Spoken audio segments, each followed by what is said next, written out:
अस्सलामुअलैकुम everyone, welcome back to my channel. आप सब लोग कैसे? उम्मीद करती हूँ कि आप सब ठीक होंगे। आज के दिन में मैंने बहुत सारे काम करने हैं और नेक्स्ट मंथ रमज़ान का है और उसके बाद है ईद। तो मैंने इसके लिए प्रिपरेशंस पहले से ही स्टार्ट करना शुरू कर दी हैं, क्योंकि मुझे सारे काम खुद मैनेज करने होते हैं। तो मैं साथ साथ डेली बेसिस पे थोड़े थोड़े काम करती जाऊँगी, तो उसने फिर योगा का रमज़ान का मंथ बहुत ही आसानी से गुजरेगा और मैं सुकून के साथ इबादत भी कर इस सकूँगी। वक्त मैं किचन में हूँ, ब्रेकफ़ास्ट मेरा रेडी हो चुका है और जल्दी से मैं ब्रेकफ़ास्ट कर लेती हूँ ताकि हम मज़ीद काम स्टार्ट कर सकें। सबसे पहले मैं आ चुकी हूँ ड्राइंग रूम में और ड्राइंग रूम से मैं स्टार्ट लूँगी। मैंने दराज से एक ऑर्डर किया है जिसमें मैंने मंगवाई है फर्नीचर की पॉलिश और शाइनर।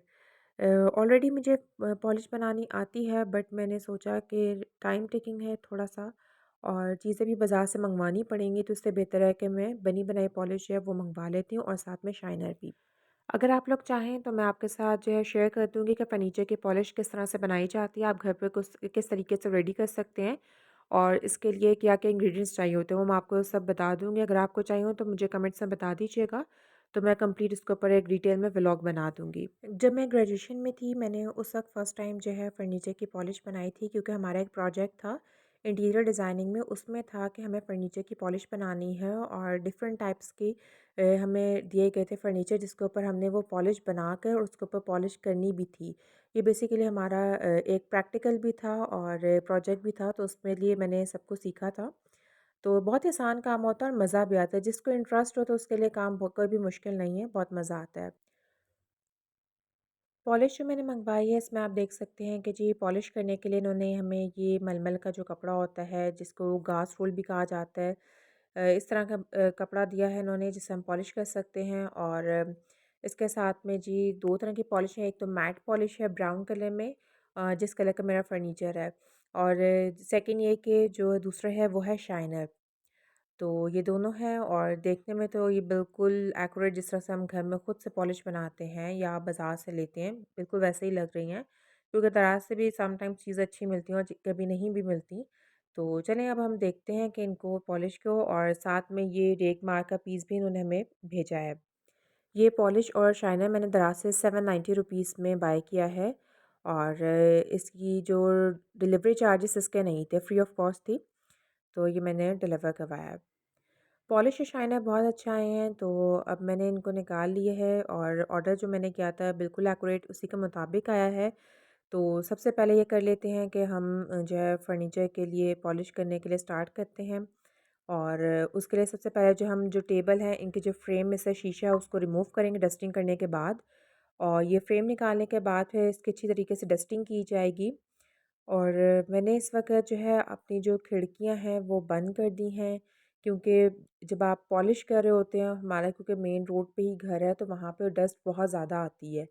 तो जब आप पॉलिश कर रहे होंगे और स्पेशली जब डस्ट पड़ेगी, तो वो आपकी सारी पॉलिश है वो ख़राब हो जाएगी और वो गीली जो पॉलिश होगी उसके ऊपर डस्ट चिपक जाती है, उसके पार्टिकल्स।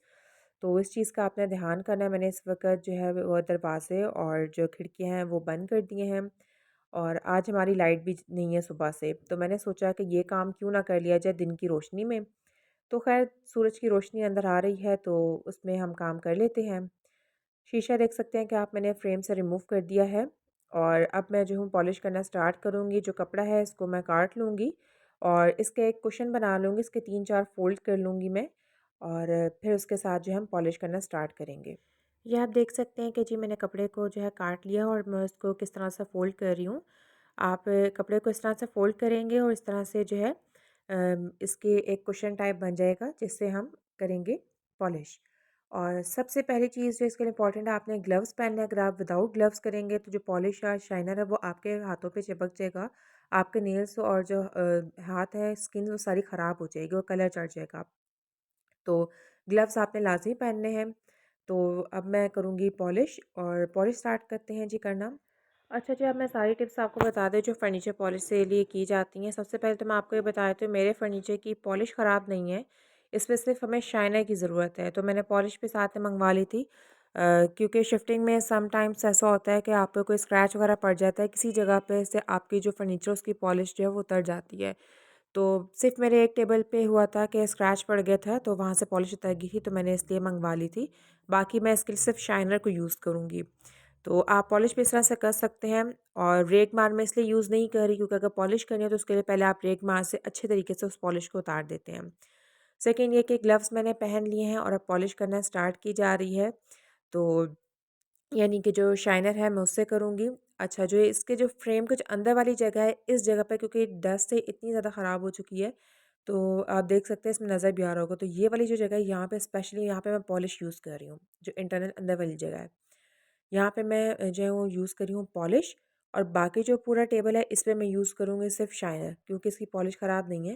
ये सिर्फ अंदर जो डस्ट वाली जगह से ख़राब हो जाती है, क्योंकि यहाँ पे साइडों से डस्ट अंदर चली जाती है शीशे साइड से, तो जिसकी वजह से काफ़ी ख़राब लगता है। और ज़ाहिर बात है आप फिर इसको साफ़ करते हैं पानी से, कपड़े से भी साफ़ कर लेते हैं समटाइम्स, तो उसकी वजह से और ख़राब हो जाता है। तो ये देखें आप, जैसे ही मैंने यहाँ पे पॉलिश मारी, एक ही कोट मारी हो, तो कितना नीट हो गया है। और जिस कुशन से मैं कर रही हूँ पॉलिश, उसको ड्राई बिल्कुल भी नहीं होने देना आपने, चाहे आप पॉलिश यूज़ करें, चाहे आप शाइनर यूज़ करें। अगर आप उसको ड्राई मारेंगे तो जो नीचे आपके फर्नीचर की पॉलिश होगी, या आपने पहले पॉलिश की उसके बाद आप शाइनर मारना चाह रहे हो, तो वो सारी ख़राब हो जाएगी।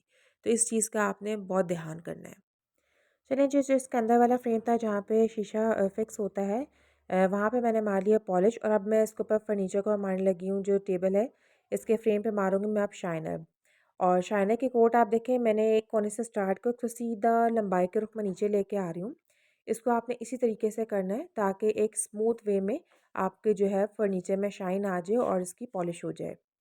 इसी तरह से मैं अपने टेबल जहाँ पे पॉलिश रिक्वायर्ड है वहाँ पे पॉलिश, और बाकी शाइनर से जो है वो पॉलिश कर लूँगी अच्छे तरीके से। ड्राइंग रूम के और बाकी फर्नीचर का मेरे नीड नहीं है बिल्कुल भी पॉलिश की, वो बिल्कुल वैसे ही हैं जैसे कि पहले थे। तो चलें जी, ये काम मैं कर लेती हूँ। लाइट माइट भी आपको कुछ कम नज़र आ रही होगी क्योंकि मैंने यहाँ पे खिड़कियाँ दरवाजे भी बंद कर दिए हैं और सिर्फ जो थोड़ी बहुत रोशनी आ रही है धूप की है। बाकी ये कि लाइट हमारे एरिया में आज सुबह से ही नहीं है। तो बस ये काम जल्दी से हम कर लेते हैं। और क्योंकि मैंने सोचा कि रमज़ान में इतने काम नहीं किए जाते और ना ही इतना टाइम होता है, क्योंकि रमज़ान में रोज़े भी रखने होते हैं आपको, घर के कामों के साथ साथ सहरी इफ्तारी की रिस्पॉन्सिबिलिटी भी होती है। और दूसरे है कि काफ़ी बिज़ी रूटीन चल रही होती है। तो बस ये कि मैं ये सारा काम कर लूँगी फ़िनिश, और रमज़ान से पहले कोशिश करूँगी कि मेरे ज़्यादा से ज़्यादा काम जो है वो एक साथ कर लिए जाएँ, ताकि जो है जब इस मंथ के एंड यानी रमज़ान स्टार्ट होने से तकरीबन 10 से 12 दिन रह जाएंगे, तो फिर मैं जो हूँ इफ्तारी के लिए आपके साथ कुछ रेसिपीज़ तो साथ साथ शेयर करूँगी, लेकिन इफ्तारी के लिए भी कुछ बेसिक सी प्रिपरेशंस करके रखूँगी, जो कि बहुत ईजी हो जाता है इफ्तारी के लिए, और रोज़ों में आपको ज़्यादा मेहनत नहीं करनी पड़ती। ये देख सकते हैं जी आप फाइनल लुक शाइनर मारने के बाद। और अभी ये कि ये बिल्कुल गीले है पॉलिश और शाइनर, तो इसको हम ड्राई होने देंगे। तो जी ड्राइंग रूम के लिए मैंने कर लिया है टेबल्स को अपने क्लियर, बिल्कुल नीट क्लीन और शाइन मारे जैसे कि बिल्कुल पहले न्यू आए थे। और चलें जी, अब हम कर लेते हैं बाकी के काम। बाकी की मैं अब चीज़ें भी संभाल लेती हूँ जो मैंने पॉलिश करने के लिए यूज़ की हैं, ताकि सारी चीज़ें संभल जाएँ। पॉलिश करने के बाद मैं किचन में आ गई हूँ और यहाँ पे मैंने जो है अपने कंटेनर्स धो के रखे हैं। मसाले मैंने इनमें रीफ़िल करने हैं, तो उससे पहले मैंने धो लिए हैं, और डेली बेसिस पे मैं किचन का भी थोड़ा-थोड़ा काम साथ में करती जा रही हूँ। कैबिनेट्स मैंने साफ़ कर लिए हैं। और अब ये कि ये ड्राई हो चुके हैं, तो मैं इनको एक दफ़ा फिर भी टिश्यू से जो है अंदर से ड्राई कर लूँगी, साफ़ कर लूँगी। देख लूँगी कि समटाइम्स ऐसा होता है कि कोई ना कोई पानी का ड्रॉप रह जाता है, तो क्योंकि हमने इसमें ड्राई जो मसाले होते हैं वो डालने हैं ताकि वो ख़राब ना हों। तो बस यहाँ पे मैं टिश्यू से इनको जार्स को अच्छी तरीके से साफ़ कर लूँगी, और इनमें जो मसाले मैं लेकर आई हूँ वो सारे जो है भर दूँगी। ये छोटी-छोटी सी टिप्स होती हैं डेली रूटीन में, अगर आप ये सारे काम करते रहें तो वो आपकी ज़िंदगी आसान हो जाती है, और आपको बिल्कुल भी कोई मुश्किल पेश नहीं आती क्योंकि है। काम बढ़ाकर भी बाद में आपको ही करना होता है, और ज़्यादा काम एक साथ बढ़ा लिया जाए तो वो फिर काफ़ी मुश्किल हो जाता है उसको पूरा करना, और आप काफ़ी ज़्यादा थक भी जाते हैं। तो डेली अगर थोड़े-थोड़े से काम कर लिए जाएँ तो इससे लिए आपके लिए बिल्कुल भी कोई मुश्किल नहीं होती है। तो बस अब मैंने यहाँ पे जो है सारे जो जार्स हैं इनको ड्राई कर लिए अच्छी तरह से। तो अब मसाले जो है वो मैं इनमें रीफ़िल कर लेती हूँ। आप लोग भी मुझे कमेंट्स में बताइएगा कि किन-किन ने रमज़ान के लिए प्रिपरेशंस जो है वो स्टार्ट कर दी हैं अभी से ही, और ईद के लिए क्योंकि पहले काम कर लिए जाएँ वो ज़्यादा बेहतर रहते हैं। तो और जिन्होंने नहीं किए तो उनको भी सजेस्ट करूँगी कि वो भी स्टार्ट कर दें काम पहले से ही, ताकि उनका रमज़ान जो है बहुत आसानी से गुज़रे, और रमज़ान में ज़्यादा से ज़्यादा अल्लाह ताला की इबादत कर सकें, नमाज़ पढ़ सकें और रोज़े रख सकें। मसाले हमारे रीफ़िल हो चुके हैं और इन जार्स को मैं अब रख दूँगी। आज के व्लॉग को हम यहीं पे ख़त्म करते हैं, मिलते हैं नेक्स्ट व्लॉग में, तब तक के लिए अल्लाह हाफ़िज़।